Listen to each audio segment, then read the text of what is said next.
5 of the worst baseball injuries. Injuries are present in every sport, from rugby to peacefully playing golf. Everyone picks up one, and baseball is no stranger to it. Baseball and injuries go hand in hand. Due to it being one of the most challenging sports to play, players get injured more frequently than any other athletes in the world. While most recover and return to the game, some are not lucky. Welcome to the channel! Today we will look at some of baseball players' most horrifying injuries. We selected the players' most intense and bone-breaking blows on the pitch for this list. Without further ado, let's start with the video. Number 5. Peter Rose changes Ray Foss forever. Suppose we have to point our finger at the most iconic and sad All-Star game, it had to be 1970.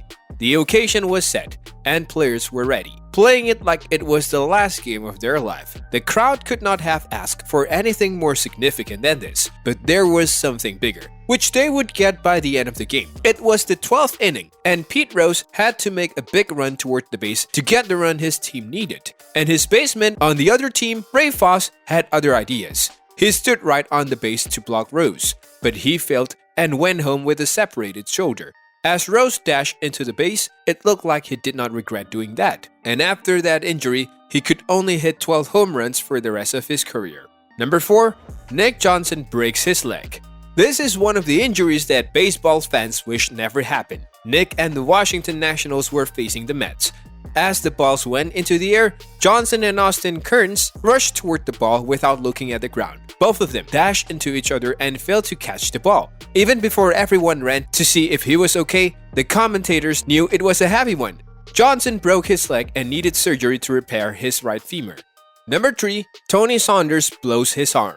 Tony Saunders was one of the game's most prominent prospects in the 90s, but it all came down to his injuries, which took the best of him. On May 26, 1999, Tony and the Tampa Bay Rays faced the Texas Rangers, and this was the beginning of the end for Saunders' career. Saunders was ready to launch the ball, and the second after he did that, a bone in his arm. That injury ended his season immediately, and when he tried to make a comeback, he broke his arm again, which ended his career. And just like that, Saunders, who started his career in 1997, had to finish it after playing only 2 years in MLB. Number 2. Ray Chapman loses his life. This incident remains one of the rare times a baseball player lost his life on the pitch. The only good thing about this is that it changed baseball forever. Ray Chapman and the Cleveland Indians were facing the Yankees. Everything should have been safe and alright. But then Chapman was shot to the head with a fast pitch by Carl Mays. Chapman would then die to the impact and injuries he sustained. The issue was taken to notice, which led to abolishing the spitball. While we don't have the video of this incident, this lives on now as a precautionary tale. Number 1. Dave Dravecky.